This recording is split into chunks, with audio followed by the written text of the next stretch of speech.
What's your Tyler's back with my Raw review for tonight for November 7th, and what the hell was that? It took place in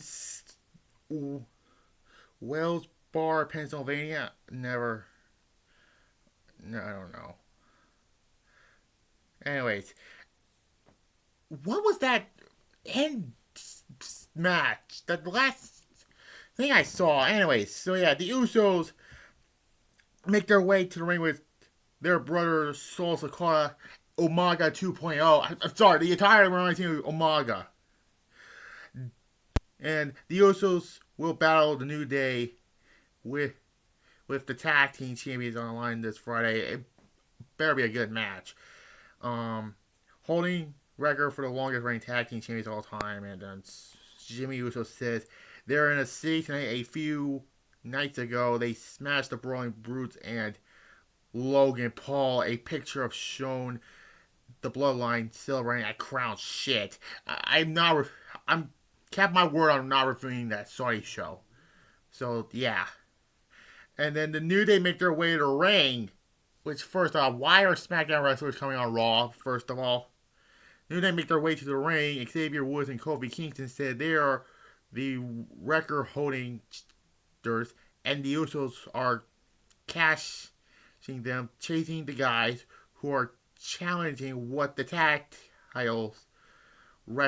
team wrestling, looks like today. The Usos are people calling them and holding their hands. They got tryouts based on what their families did before them. They built their legacies off the backs of their fathers, uncles, and cousins. The New Day built the reputation of their own backs.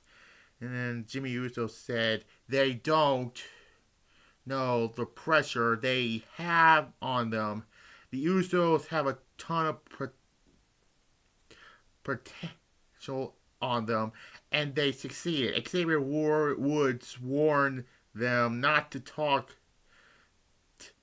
to them, and pressure is sitting in catering and knowing if you'll be fired, making YouTube channels outside of this company make him get known at their pressure, may them into Jey Uso. Ask him, and then more. And then Kingston said the ring represented a time when they are setting with the gimmick, but being positively no one should have overcome. And then Matt Riddle comes out with those stupid, oh my god, form the Usos tell him to shut up, and then they boing those stupid things, and then they didn't say have a 6-man tag team because New Day rocks. Anyways. And we had the 6-man tag team match with the Usos and Sol Sakura versus the New Day and fucking Matt Riddle. It was an okay 6-man tag match, and Usos and Sol Sakura went. Matt Riddle eat the pinfall, thank God. 3 out of 5. It was okay. Anyways, then a video package of Crown shit highlights. No, don't bother. Word of that. Anyways, then JBL is going to be on commentary for Baron Corbin versus Cedric Alexander. Best thing about was JBL being on commentary. The rest was boring. Baron Corbin wins again. Yeah. And then Seth Rollins is dancing backstage. He's issued his open challenge, which will be a theme of the night. Anyway, Seth Rollins makes his way to the ring. Rollins welcomes them to Monday Night Rollins. Rollins viled from people to sing his song, but they don't respond. Rollins say he could listen to them,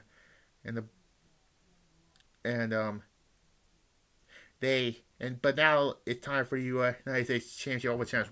John Cena made this legitimate, and then the Judgment comes out, and then AJ Styles, Luke Gallows, and Carl Anderson come out, and everyone's like, I'm heading out of here. Which, good for you, because you're not involved in this. You're not going to be involved in this storyline. Um, and talk about the AJ mentioned the whole Rhea situation thing, or yeah, and then he found somebody to um take care of the Rhea problem. Sorry, and it's Mia Yim. I'll do the wrestling stars fire on Retribution because she was reckoning. Oh God! And then a brawl breaks out, and yeah. Anyways, Seth Rollins was getting an interview, and then he'll still keep the U.S. Open Challenge thing. So, okay, but warning, it's gonna be weird. Otis versus Elias. Otis wins with the world's strongest slam. Mark Henry called. He wants his finisher back. This was a 1 out of 5. Bad. And then Byron Saxon's interviewing with the judge. Ray Saxon said, and then Balor makes sense. All the OC has done is make more problems of themselves and blah, blah, blah. Then the Bianca Belair here in Austin, Alexa Bliss calls out Bayley and damage control basically, and challenge them to a War Games match for Survivor Series. Yeah, when the hell were we starting doing the War Games or the Survivor Series build? By the way, this is actually the official beginning of the road to Survivor Series, but whatever. Nikki Cross comes out. Asuka and Io were just screaming at each other. What the hell is going on here? Nikki Cross attacks from behind, and Daniel Crow gets the better of the three women. So I guess, yeah. Austin Theory versus Shelton Benjamin. Am I watching Raw or main event here? It was a fine match, and Theory wins. This is not be the last time we've seen freaking Austin Theory, by the way. Anyways. There he goes again. Oh, for fuck's sake. Oh, my God. Miz making his way to the ring, and then Gargano comes out and has a blow the window, and then Miz said he wouldn't pay Dexter Lumis. And whatever. The Miz versus Johnny Gargano. It was a fine match. The Miz wins. Yeah. And then the Miz talked trash to the camera before Dexter Lumis sneaks up from behind and hits him with a chair. It was a fine match. I give it a 3.5 out of 5. And then, for some freaking reason, Nikki Cross is taking on Dana Brooke for the 21st tennis title. Did we forgot about that belt? I'm sorry, the belt has been meaningless. The match happened, it was not good. Nikki Cross wins the title, and she threw the belt in the trash. So I guess the belt's no longer a thing. Honestly, the belt lost his hilarity when R-Truth was champion. Seth Rollins comes out for another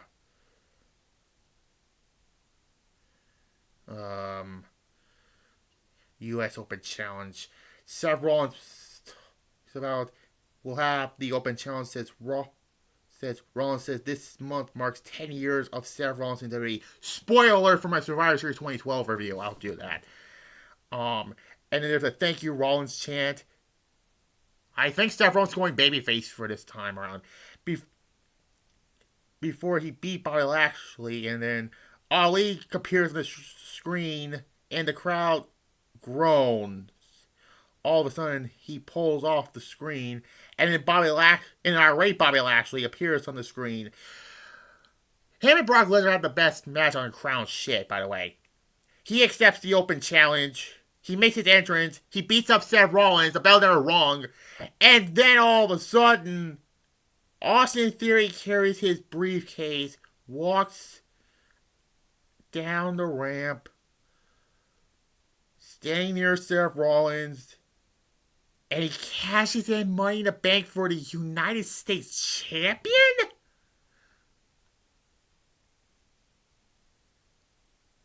get this right. He cashes in on the mid-card title?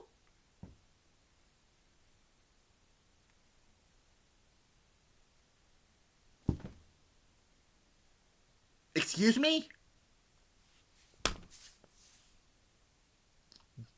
He cashes in on the United States Championship? Him and Seth Rollins had a match. But then Bobby Lashley attacks Austin Theory and helps Seth Rollins win. So Austin Theory failed his cash in. This reads Damien Sandow 2013 failing cash in. Oh, by the way, the match was whatever. It's just a 2 out of 5. But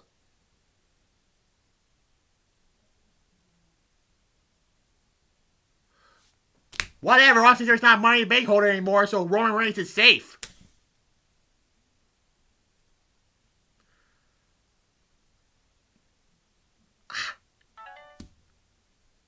What were my thoughts on Raw? Weird. I just give it a C minus. A C minus, because it was fine. So anyways, tomorrow I'll do my Survivor Series 91 review, and where The Undertaker won the WWF Championship. And also I'll do my next What If. You know, me rebooking WrestleMania 35.